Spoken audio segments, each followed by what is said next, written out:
Hey Fellowship family, welcome to Fellowship at Home. We are so grateful that you are watching right now. We know that God has something special for you right now, wherever you find yourself.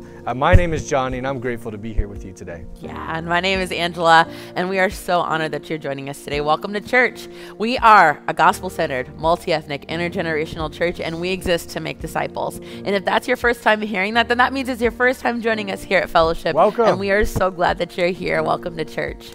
That's so good. Yeah. We exist to make disciples. That's and right. as we round out 2021 and step into 2022, I can't believe come it. on now. It's so crazy. Insane. We are prioritizing and just really stepping into what discipleship looks like in January. And we have some incredible things we want to share with you. First, January 1st, coming up. That's a handful of days away. Yeah.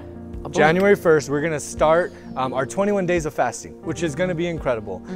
During that time, we're going to be praying very intentionally. We are a multi-ethnic church, intergenerational. That's right. So all across, young and old is going to join together and step into 21 days of praying and fasting. And God is going to meet us here, and we want you to be part of it. That's right. And if you're ready to begin a really intentional, thoughtful discipleship journey, we invite you to register for Rooted. Get into a Rooted group. We want you to be able to start this year off in community and being able to do life with other people who are also just seeking to follow better after Jesus. So you can register for Rooted now. You can find that information on the screen, and we encourage you, jump into that 10-week program. It's amazing and transformative. We're excited for you to be a part of it. Yeah, it's going to be so rich. And not only that, but men, we've got something for you. Coming up this month or next month in January, we're going to gather for the first time in too long. Wow. COVID has kept us away, but now we are coming together in a safe way, and we would love for you to be a part of our gathering. So men, come on out.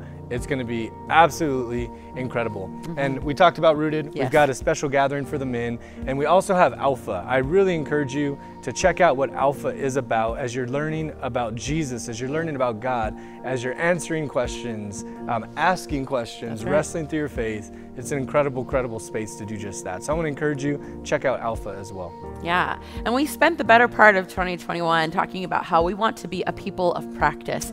And a way that we want to continue that into the new year is being a people of practice who give our lives away on mission. So if you've been looking for a way to give your life away on mission, check out our website to see how you can join a volunteer team today. And then all of January, our 21-day fast, our praying is going to culminate in our 10-year church celebration, our church anniversary. We are so excited. It's going to be a huge deal. We cannot believe how faithful God has been over these last 10 years. And we're so excited to mark this moment in time, not only to celebrate what God has done in the last 10 years, but to get excited about what God has for the next 10. So be sure to participate. The 21-day fast will culminate in the celebration, and we're so excited just to be able to praise God with you as a church to mark what God has done. And as we continue our celebration, we're actually going to start that now. We love to be able to give God praise and give God honor. So at this time, Fellowship, we invite you to worship with us. Let's worship together now. Fellowship Church, it's such an honor to worship with you this morning. He is great and he's greatly to be praised. You learn this song pretty quickly. Get it. Great is the Lord. Here we go. Great is the Lord, my conqueror. He has never failed me yet. Through all my trials, tribulations, he will deliver. He's the greatest one. He's God. Come on, let me hear you say, great is the Lord, my conqueror. He's never failed me yet. Never failed me yet. Through all my trials, tribulations, he will deliver. The greatest one, he's God. Oh, yeah. And see, great is the Lord, he's my comforter, and he has never left me yet. In all my days, I've never seen the righteous forsaken. He's the greatest one, he's God. Come on, let me hear you sing and say, great is the Lord, my comforter. He's never left me. He has never left me yet. In all my days, I've never seen the righteous forsaken. The greatest one, he's God. I got one more. Oh, see, great is the Lord, He's my warrior, and He's never lost one yet. The enemy comes like a flood, but He raises a standard. He's the greatest one. He's God. Come on, let me hear y'all sing it. Say, great is the Lord, my warrior. He's never lost one. Never lost one. Come on, say, the enemy comes like a flood, but He raises a standard. The greatest one. Come on, let me y'all sing it. Y'all got it. Say, great is the Lord. Oh, say, great is the Lord. Yeah, see, every day I wake up, I think, great is the Lord. I get new mercies every morning, so great is the Lord. Oh, and then I think about it a little more. Great is the Lord. Hey, see, all week long He's been great. Great is the Lord. Yeah, protecting me from danger seen and unseen, great is the Lord. And even from people who weren't good for me. Great is the Lord. Oh, and then I think about it a little more. Great is the Lord. Hey, come on, fellowship. Say, great is it. Great is the Lord. Hey, the mountains are in His hands, so great is the Lord. Come on, great is the Lord. I need to see y'all move. Take me to the 5. Say, He's just too good to just be good. Come on, He's just too good to just be good. Yeah, everybody say, He's just too good to just be good. Come on, hey, He's just too good. He's just too good to just be good. Come on, fellowship, that's why we sing it like this. Great is the Lord. Great is the Lord. Great is the Lord. Great is the Lord. Great is the Lord. Great is. Great is. Aaron, take me to the 5 one more time. I want to see y'all move. He's just too good to just be good. Come on, say, He's just too good to just be good. Come on, everybody say, He's just too good to just be good. Hey, He's just too good. Say, yeah, He's mighty, mighty, mighty. Yeah, and I love Him, I love Him, I love Him, I love Him. Come on, say, He's just too good. Say, hey, how great is our God? He's just too good. Hey, come on, one more time. Say, great is the Lord. Great is the Lord. Great is the Lord. Great is the Lord. All day long, all year long. Great is the Lord. Great is the Lord. Everybody just clap your hands. Come on.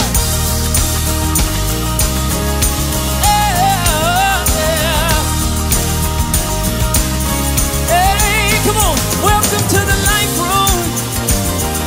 That's where God hears our heart as we make room. Come on, let me all sing it. Say, great is, say, great is.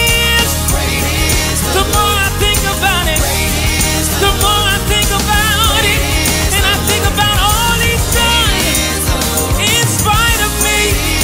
Great is the Lord to you.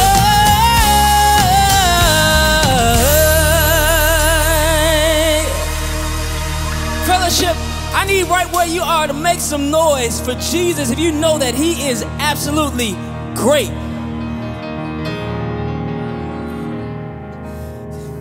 You're the name above all names, and you're worthy of our praise. And my heart will sing, how great is our God. I know you know it. Go ahead and sing it. So you're the name, say, you're the name above all names, and you're worthy of all praise. And my heart will sing, how great is our God. Oh, come on, sing how great is our God.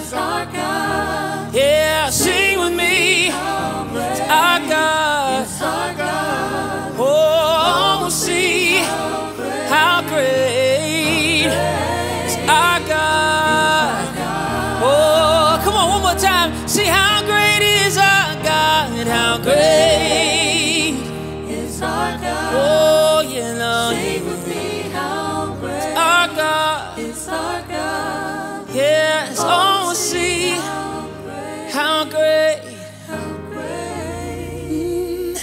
is our God. Such a great God that we serve. Wherever you are, remember that He always loves you.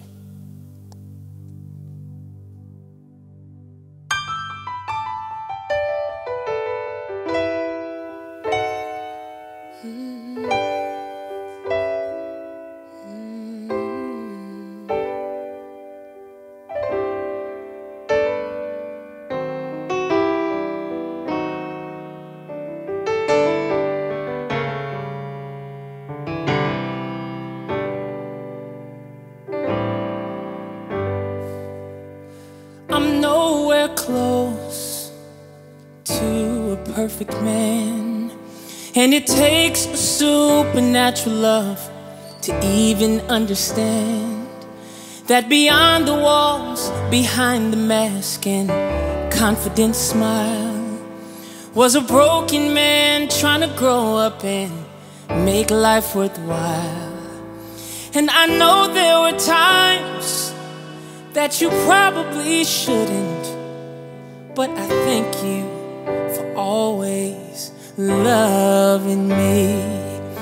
And I know anyone else, they probably wouldn't, so I thank you for always loving me. Now I know there were days I'd look at myself, I felt like less of a person compared to everyone else. What about this flaw? Too big, too small, can I exchange? And trying to make up for what I fell short, I let sin slip away. And when I look in the mirror and don't like what I see, oh, I thank you for always loving me. And I know I get bad, but you wait patiently. Oh, I just thank you for always loving. Fellowship Church, let me just hear you sing that. Lord, I want to thank you for always love. Lord, I just really want to thank you always loving me. See, you just keep loving me, loving me. Yeah, see, you just keep loving me, loving me. And you don't let go, you just keep loving me, yeah. Lord, I really want to thank you for always love. Yeah, and though I know I don't have everything that it takes, you keep loving. See, and regardless of every mistake that I make, you keep loving. Yeah, see, and it probably don't matter what I do or say, you keep loving. Oh, and even with the pimples on my face, you keep loving me.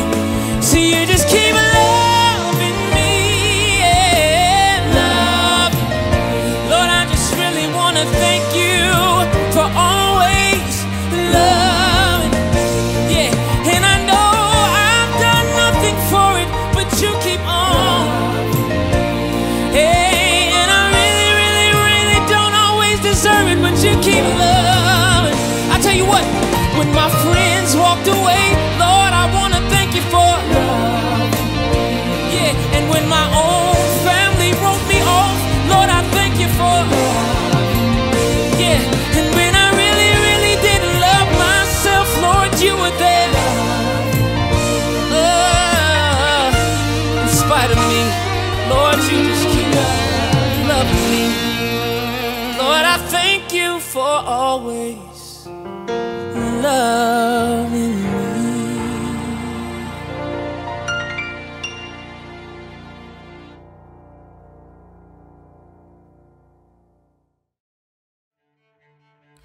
So the Fellowship Center for Racial Reconciliation started in the summer of 2016. And we had been talking about it for over a year of launching a Center for Racial Reconciliation. I believe Philando Castile had just been murdered on Facebook Live. They held a night of lament, which kind of ushered in, we are going to lament and grieve the reality of race in the United States, but we're also going to educate people and form communities that look differently than the way in which the United States is stratified and segregated.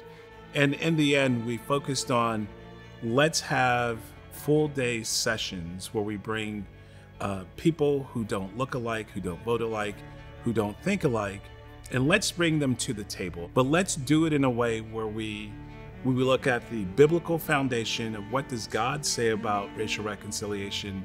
Let's look at the true history of race in our country. And so as the center has grown, we've moved from having workshops here at Fellowship to having workshops in other churches. We've literally traveled across the country. I received an email from Andy Gray, the pastor of the Urban Refuge Church. So I began a sabbatical the first week of March 2020. And I had come across Fellowship somehow with seeing the trips that you guys do, the workshops, and I was pretty excited to come out and visit and engage in some of those things. That was my plan. And then, of course, we had a little thing called the pandemic happen, and so everything got canceled. I thought, well, let me email this person, this John guy, and see if he's willing to have a conversation. So I reached back out and we connected. After that phone call, he actually emailed me a day or two later and said, hey, could we maybe try to do something online? And that was a whole kind of a new experience at that time for the church. And John said, hey, well, let's give it a try and see what happened. He invited us to not only come personally, but also to lead our regular 1.0 and 2.0 workshops with his congregation, as well as other church leaders in Minnesota and Minneapolis. So the demographics of our church, I would say, have ebbed and flowed over the years. In the initial church plant, there was a fair amount of diversity, but I would say in retrospect, what we did was put a beautiful multicolored wrapper around the outside, and we said, hey, we're a multi-ethnic church, come and join this new church plant. But if you open that up and pull out the loaf of bread, it would have been Wonder Bread, highly processed and mostly white culturally. But something Andy Gray had mentioned that kind of stuck with me, it is called the Twin Cities, and he likens that to kind of the two cities that people of color, especially Black people in Minneapolis, experience the city in drastically different ways than that of the white population. So it truly is a tale of the two cities or the Twin Cities. We had learning to do, listening to do, hearing to do. And I think humility has been the biggest part of that piece that we've needed to cultivate in our cultural context. While I was on sabbatical, we were visiting churches. And the first fellowship service that I went to was, I think, maybe the second week of the Blue series. And over the course of that time, I had to process through some sadness and change and things that were difficult. But then my mom died suddenly of a stroke. And then the next week, George Floyd was killed. And that's just 17 blocks straight down Chicago Avenue from our church. And so the weight of sadness and grief and anger that I was experiencing on multiple fronts that series just really ministered to me personally. You should be able to be unapologetically moved. You should be able to be discouraged and sit in the sadness and the reality of loss and invite God into those spaces. I think our whole church needs to go through this series. So I reached out to the team at Fellowship through John, and I was so grateful for Fellowship's kingdom vision. So it was really helpful to have that series and to be able to offer it to folks going through many, many different things. And of course, Minneapolis experienced a great deal of trauma, and we have people that live right in the neighborhood, some right on the block where George Floyd was killed. I was in Austin, Texas. I remember I woke up Tuesday morning on the 26th, and I had a text message in my family group chat from my brother-in-law who said, "This happened just right by your house." And so I opened the link and I began watching. Okay, breathe. Back off. He's not responsive Get right out. now. Get off the street. He's not responsive right okay, now. then you would know. He's Get off not the street. responsive right Okay. now. Check his phone. Are you serious? And I think I got to about the 5-minute mark and I quit. And I was like, I can't finish this. And then it was just a matter of watching and tracking of what was happening and going on in my city, in my hometown, with my family. Mind you, my mom lives 2 blocks away. My brother lives 2 blocks away. My brother bought the house right next door to my mom after my dad passed away a year ago. I thought I'd be there for 2 weeks, was there for 2 months before I decided I think I should just go back and get my stuff. Right. I would wake up every morning and go to George Floyd Square around 6 a.m. I would start tending to the memorial and to keep it and to make sure that it was aesthetically welcoming for people who were coming to grieve and pay their respects. And then other neighbors I noticed were doing the same thing. It was like every morning it looked different. We recognize it as a living memorial. But like as the protests continued, growing and growing and growing, like they kept coming back and laying down their protest signs. So Sister Janelle Austin, she invited John out to kind of come see what work was being done there. And so John and Janelle go way back. I go way back with Janelle from our days together at Fuller Theological Seminary. And so it was really this organic kind of invitation to just come and see, like, hey, come see what God is doing here in Minneapolis. Oh man, going to George Floyd Square, honestly, it was surreal. And to be in that spot, it's almost like beyond words to be able to articulate what it feels like for my body to be in that space, right? And then there are these angels' wings and kind of the outline of his body, exactly where he was facing and laying. It's just something that you just feel physically, right? But the best word to describe George Floyd Square is just tension. There's a lot of lament and pain. You can feel the grief when you step into the square. When the family said, we want to celebrate on the day that he died, then that's what we're going to do. They said, we don't want it just to be a remembrance of George Floyd. We want to acknowledge all the families who suffered injustice and loss. And then they also said, we also want to celebrate the protesters because it's also the 1-year anniversary of the Minneapolis uprising when the people stood up and said no. And tended to the memorial for a year. And so there is a lot to celebrate as we grieve. The verse in Genesis comes to mind where God tells Cain, your brother Abel's blood cries out to me from the ground. And that's the first place in scripture where sin is called sin. George Floyd's blood is still crying out from that ground, right, to this day. And the countless others, names and lives, sons, daughters, uncles, fathers, mothers, wives, cousins. Their blood is crying out to us from the ground as well.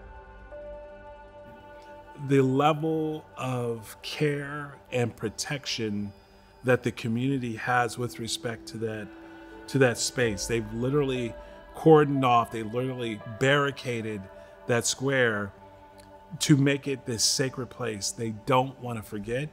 They don't want people to forget. And the primary reason why they don't want people to forget is because they want change. And they are of the belief that if you can remember this horrific thing that happened, that can be an ongoing impetus for real change. God has been present with us, for us, moving. And we just stand and bear witness and continue to protest for justice and the constructs of racism, and which is also why we have to lean in community. I like to say community is the antidote to racism, because you're being forced to step outside of your shell and actually know the name of the person that you claim to be afraid of. It wasn't too many years ago, I think it was 2010, when the bridge that goes through downtown Minneapolis collapsed. And people died, people were injured. It was insufficiently, and there were things that were used there that added to the structural weakness that caused the damage. But one thing that it did, it caused every bridge in the country to have to be re-examined. And I think in our moment in time, God is asking, are the bridges that are in place between communities, kingdom bridges that need to be there, are they sound? Are they well built? Are they missing?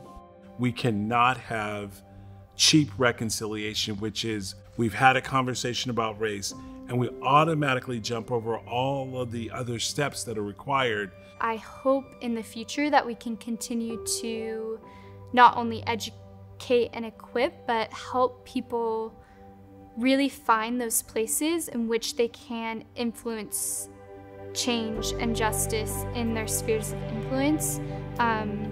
So really preparing people for action, for the work that it takes to do racial reconciliation. Reconciliation is not just relational work, but it's not done without relational work. So when we say racial reconciliation, we're not trying to reconcile back to a period of American history. We're actually reconciling forward to a period of imagination, right? We're reconciling back to something that hasn't even happened yet, right? And that's the kingdom of God. That's spirit talk right there, you know? So when we say racial reconciliation, we're not trying to go back to the past, because there's no past to go back to. We're trying to go back to the future.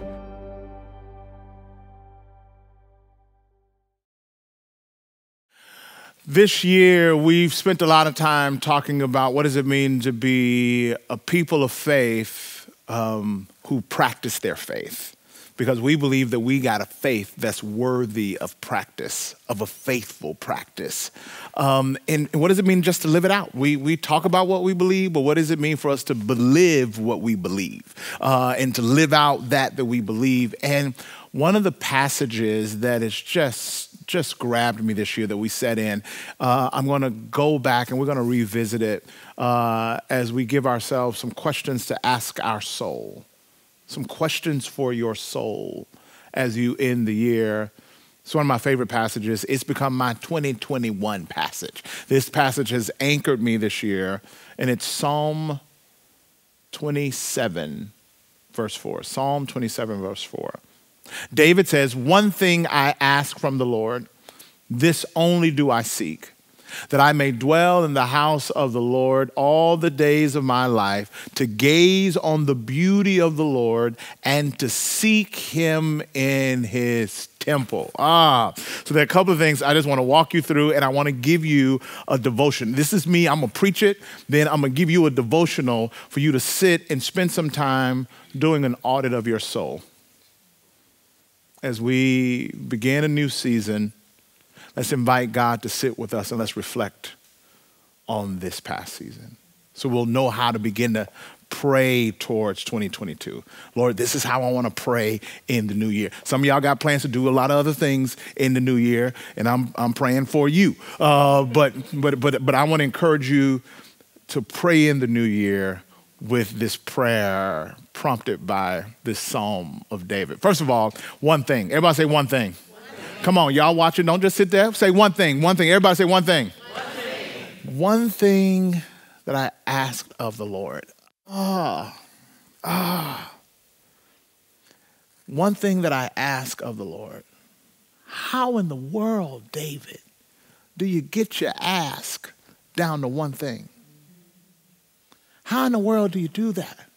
How do you intentionally look at all the wants, all the things that you want, all the things that you desire, all the things on the list, all the dreams, all the ambition, and these sanctified ambitions? I'm not being greedy. Lord, I want enough money so I can tithe more. I got good ambitions. I got good intentions. So I got a lot of wants, but there's something about Americanity that we've got to be careful of.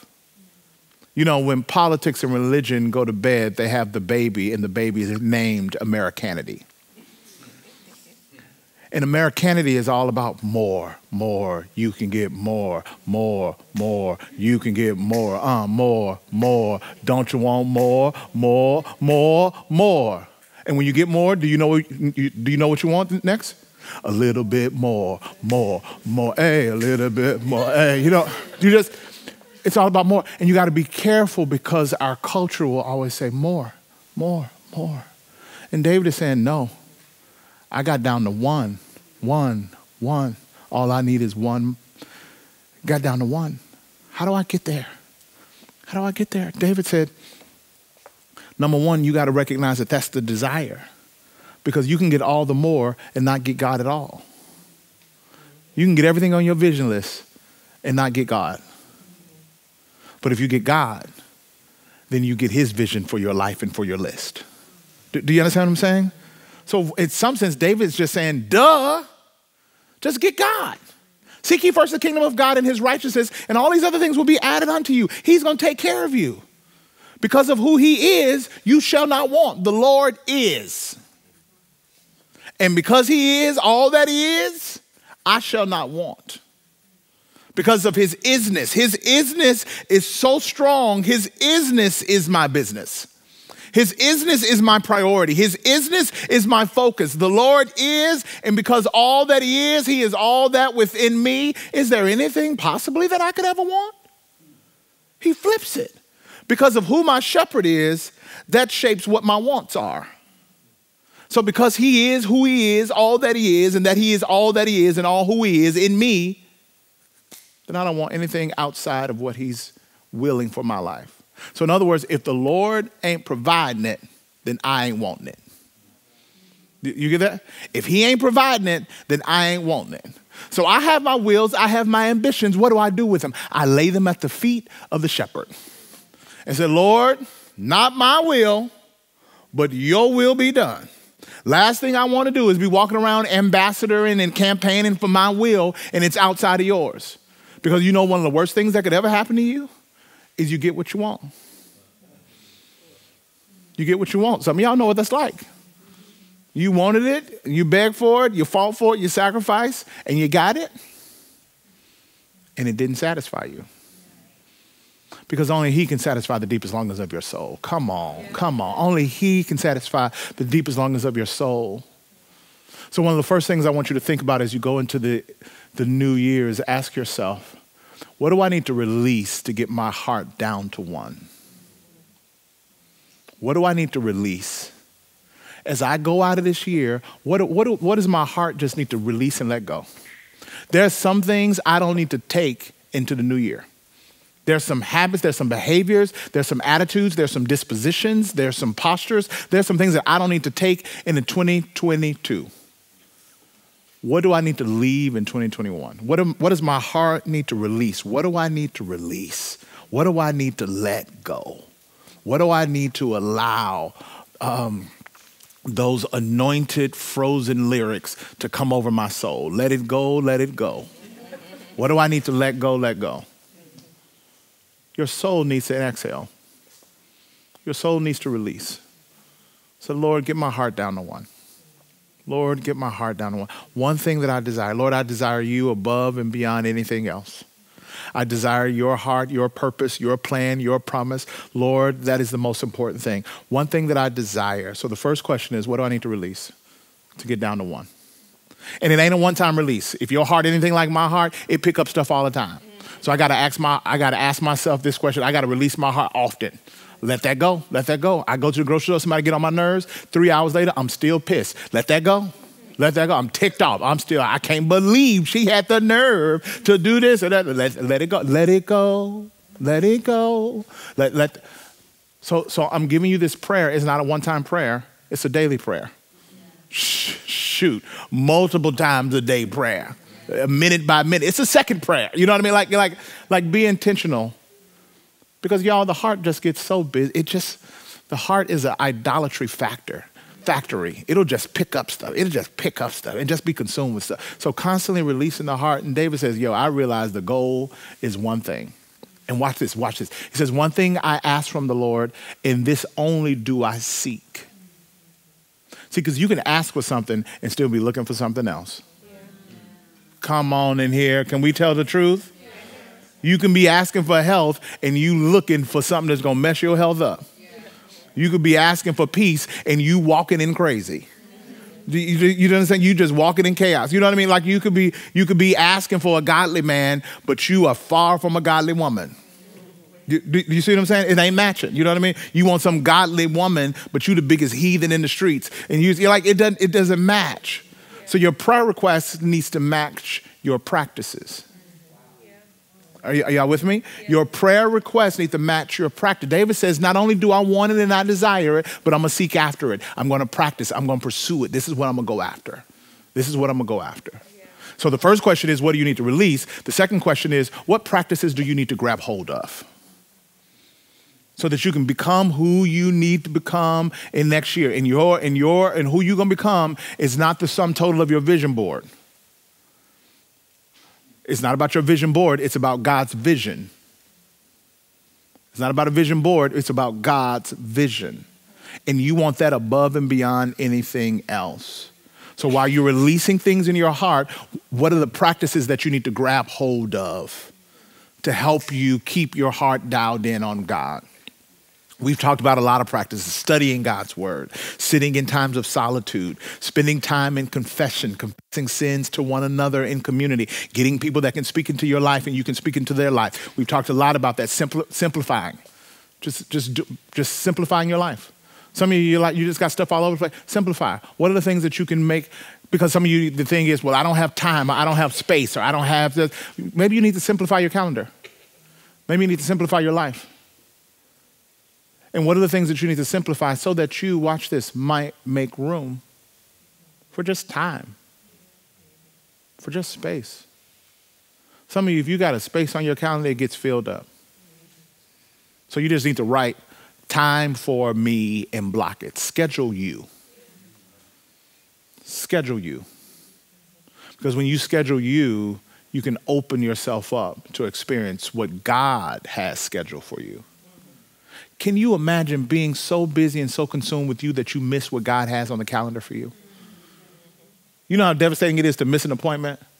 Now think about missing an appointment with God. The peace that you needed for that 3 o'clock meeting, God had available and ready for you at 8 o'clock that morning. But you were so busy. You got your caffeine, but you didn't get your Christ. And so you didn't have your compassion that comes with your Christ, that you needed it in 3 o'clock meeting because you looked like a fool in the meeting.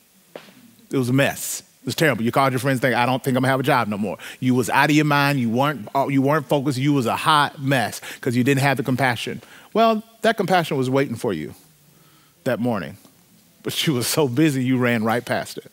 Do you see what I'm saying? So you slow down, you make space for God. Why? Because he's got what you need. You got all these meetings today. You just gonna walk in these meetings? It's just gonna be you? When you can take the power and the confidence of the glory of God and the passion and the spirit of the living God. And I know theologically he's in every room, but you ain't accessed him. So it ain't that he ain't there. It's that you ain't there in him.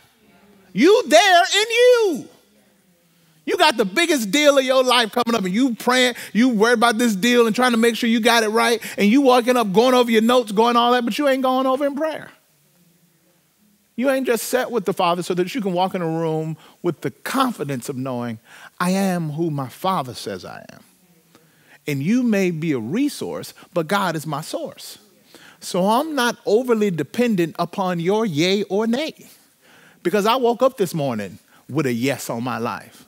Oh, I felt the anointing right there. Did y'all feel that? I said I woke up this morning with approval on my life, with a yes on my life. My Heavenly Father has said who I am. So I'm walking in here with a yes already in my soul, a yes already in my spirit, with approval already on my life. So I'm not looking to you to be approved. As a matter of fact, I'm looking to you to receive this blessing. I'm blessed. And if you want your company to grow, you might want to have me up in here, because when I come, I bring the Father, the Son, and the Holy Spirit. We all up in here. When you pay for one, you get four. Hello in here, somebody. What do you need to grab hold of?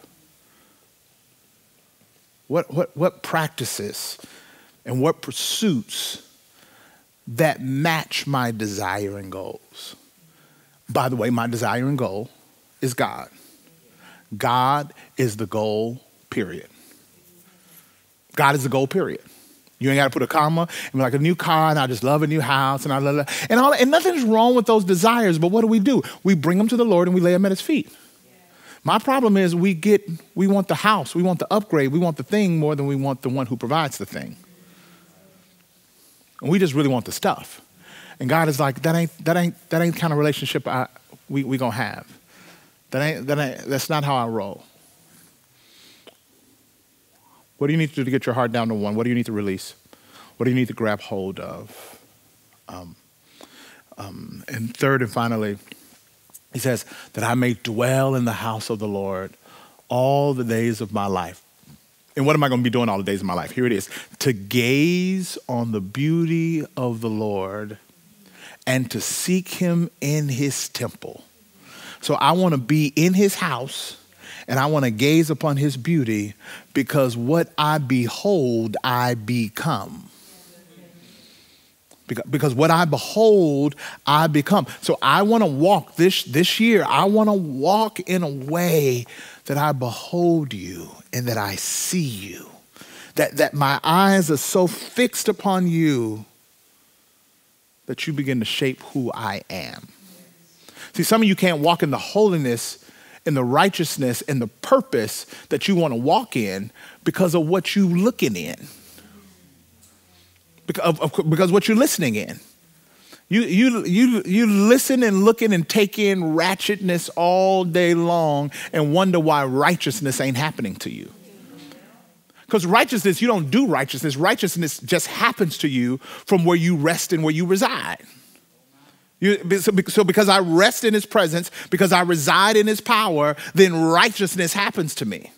I just walk in the righteousness. His righteousness moves on my behalf. It just happens. It moves. So it's not about my duty. It's about his doing and what he's already done. But if you're not taking in his glory, taking in his presence, taking in his word, gazing upon his beauty, his righteousness, his way, if you're not and if your eyes aren't focused on that and you focus on ratchetness, ratchetness is just gonna come out of you. That's just who you are. It's just who you're gonna be. Trying to be kind to someone is gonna be so hard for you. Trying to be gentle is gonna be so hard for you. Trying to be loving to people that aren't loving, oh my goodness, it's gonna be so hard. You're gonna get so frustrated. You're gonna be like, man, I'm so sick of this. Because of what you behold. You behold a lack of kindness. You watch stuff that just perpetuates all those things. You spend most of your time in the gossipy comment sections of Instagram and Twitter and Facebook. You just sit around mess. And you dwell among a people who are a mess. And you think a powerful message is going to come out of that mess? No, not unless it's surrendered to God. Not unless it's surrendered to God. So what you want to do is, it's like that song says, turn your eyes upon Jesus. Look full, what's the word? Look full at his wonderful face. And as you look at his face, watch this. It says, and the things of this world, as I look at his face, look full at his wonderful face. As I look at his face, the things of this world will grow strangely dim. One theologian clarifies and he says, actually, the things of this world will grow strangely clear. I can see the ratchetness for what it is. I can see the temptation for what it is. I can see the lust for what it is, and I can hit fast forward and know that it doesn't end well. I can know that that's not going to satisfy me. You know, it's this thing. I'm lactose intolerant, but I love cheese and milk and ice cream. And I can do cheese. I can do other things, but it's something about milkshakes. Oh, bro. Let me tell you something. We would go to this camp, and they would have these amazing milkshakes. And that's how I discovered that I was lactose intolerant, because I would go and I'd tear these milkshakes up the first night. In the next 2 days, those milkshakes are tearing me up. You know what I mean? So I was like, they let me tear them up, and then they're like, all right, I'll turn. And they like tearing me up, and I'm like, oh, and I got to preach. And I'm like, I'm in solitude right now. I can't come. I'm before the Father. Oh, you know what I mean? And one day I realized every time I come here, I get sick. What is it about? Every time I come here, I have a milkshake. The milkshakes are making me sick. And when I discovered that, it changed how I looked at milkshakes. Now my palate and my desire, I still want them. But my stomach says, hit fast forward. How does it end? And I think, I could see you for the evil one that you are. So I walk in, and other people experiencing it's great, and that's fine, but I walk in there, and that ice cream called me, Albert, come get us. And I was like, you the devil. I know you don't look like the devil. You look like sweet goodness in that white styrofoam cup. And it shouldn't even be styrofoam. What are you doing to the world, to the environment? But that's a whole other story. But you and your little styrofoam ruining the environment and ruining my environment. And it changed the way I see it. And I said, ice cream, Albert. I said, I rebuke you in the name of Jesus. I know who you are. I can see you for who you are. Something happens when you get a taste of healing and wholeness. You're not willing to compromise that for a quick, cheap thrill, for a quick pleasure. Nah, my eyes been on Jesus, and the things of this world have grown strangely clear. I can see you clearly for what you are. You are a deception. You are a delayed devastation. The devastation ain't gonna come on my tongue, but it's gonna come in my body. I'm not fooling with you. Where are the areas in your life where you need to say, Lord, open my eyes so the things of this world can become clear to me? The things that I'm doing that are causing damage to my soul, give me eyes to see. Lord, open my eyes. Give me eyes to see. Give me eyes to see. One of my favorite songs is Open the Eyes of My Heart. I just think the wording there is so profound. It's like, Lord, I want to see, but I want to see through my heart. The deepest part of me, may I see you. The core of me. My heartbeat is my core. You take away my heartbeat, is everything. Lord, my heartbeat, may I see you. So the last question I want you to ask in your prayer time is, Lord, open the eyes of my heart. Lord, what do I need to release to get down to one? What do I need to grab hold of so that I might pursue you in practice? And Lord, ultimately, daily, would you open up the eyes of my heart so that I might see you And as I see you, my heart can see the things of this world and see clearly those things that are not for me, and to see clearly the one who died for me. Open the eyes of my heart, God. I want to see you. I want to see you. Daily may I be changed for your glory. Amen. Open the eyes of my heart, Lord. Open the eyes of my heart. I want to see you. I want to see you. Oh, open the eyes of my heart, Lord. Open the eyes of my heart. I want to see you. Lord, I want to see you. To see you high and lifted up. Oh, shine in the light of your glory. Pour out your power. Pour out your power as we sing, holy, holy, holy. Oh, to see you high and lifted up, shining in the light of your glory. Pour out your power and love. Pour out your power and love. Ooh, as we sing, holy, holy, holy. Lord, you are holy, holy, holy. So holy, holy, holy. Yeah. Holy, holy. I want to see you. I want to see you. Oh, Lord, you are holy, holy, holy. You are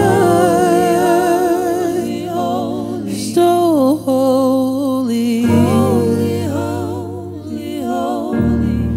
I want to see you.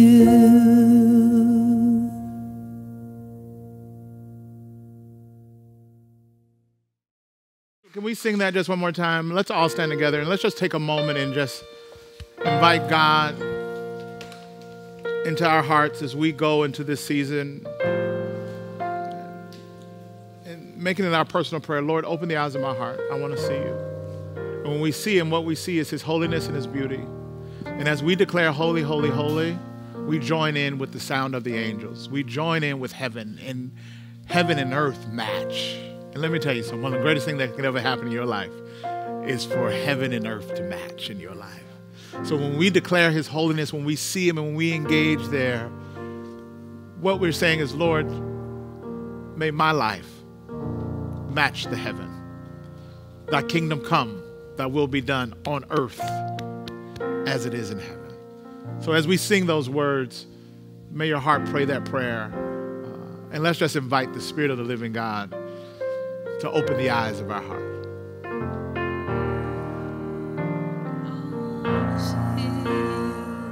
Sing, open the eyes. Open the eyes of my heart, Lord. Open the eyes. Open the eyes of my heart. I want to see you. I want to see you. Lord, I want to see you. I want to see you. Lord, we pray, open the eyes. Open the eyes of my heart, Lord. Would you open the eyes? Open the eyes of my heart. I want to see you. Nothing more than I want to see. This is how we want to see you, Lord, high and lifted. To see you high and lifted up, shine in the light of your glory. Pour out your power and love. Pour out your power as we sing holy, as we sing holy.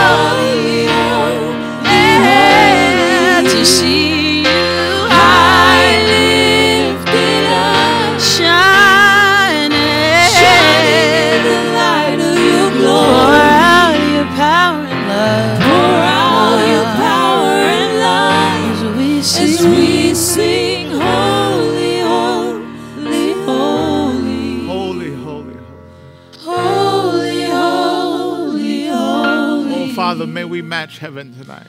Holy, holy, holy. All around your throne they sing. Holy, holy, holy. Oh God.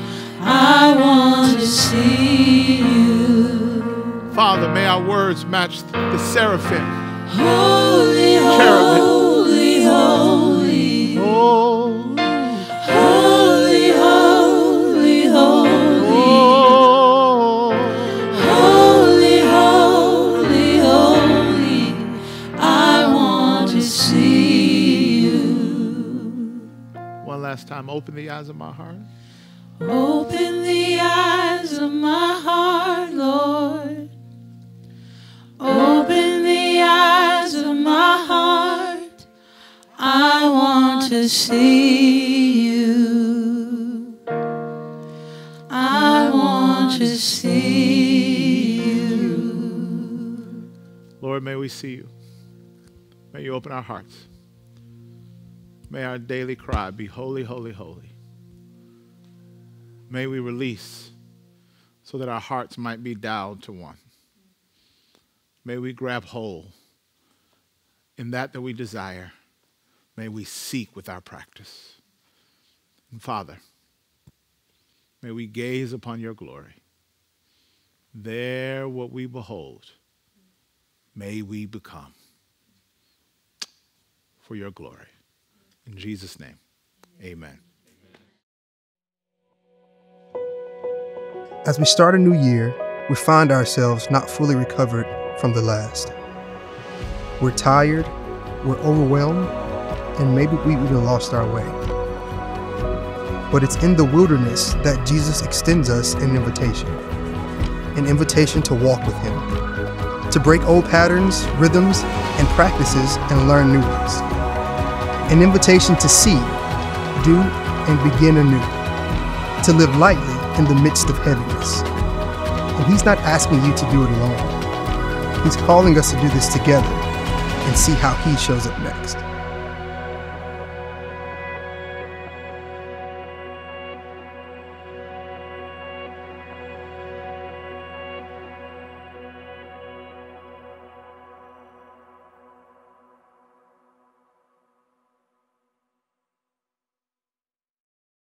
What a way to finish this year. I'm just so grateful for this message. And I just want to create space right now. I don't want us to rush into the year that's coming, but just think as I'm just talking, as you hear my voice, what's the one takeaway? What's the one next faithful step that God might be calling you to based off what you heard from Pastor Albert?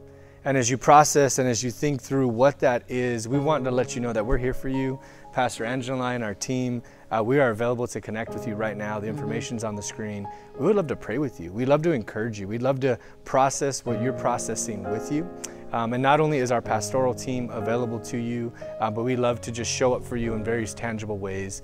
So if you need help, let us know through our Get Help ministry. But we want to know that you're not alone, that God wants you to just press into him as you finish this year and step into 2022. Amen. And as we figure out what that next faithful step is, as a church, we want to say thank you. Thank you for being a generous church. You heard the incredible story of the amazing work that our Center for Racial Reconciliation has been able to do over the course of these last 2 years.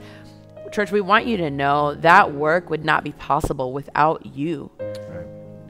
I mean, literally everything that they're able to do in all the ways that they have been able to push forward the kingdom of God and bring about justice and righteousness in so many communities and in so many different people groups.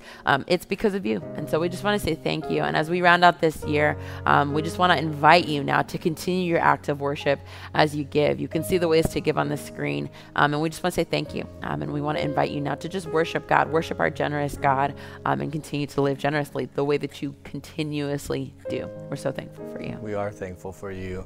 And we have a few days left in this year. We'll connect again next week. Lord willing, we'll be together. And between now and then, and even afterwards, you can always find us online. If you don't have our app, make that a year-end goal. Before 2022 starts, I'm going to download the Fellowship app. Yes. It just looks good on my phone. My phone looks better with it. Yep. I think yours will as well. Fellowship, at this time, we want to bless you. We just want to bless you and say that may the Lord of the universe, who loves you so profoundly and so deeply, May the Holy Spirit now just be so with you. May you know beyond a shadow of a doubt that you are a beloved child of God. And may you know beyond a shadow of a doubt that God has a specific calling and purpose for your life. And may you walk boldly in that, regardless of a season that you find yourself in. May you know that you are loved and that you are cared for by the God of the universe. Fellowship, we love you so much. God bless you. We'll see you soon.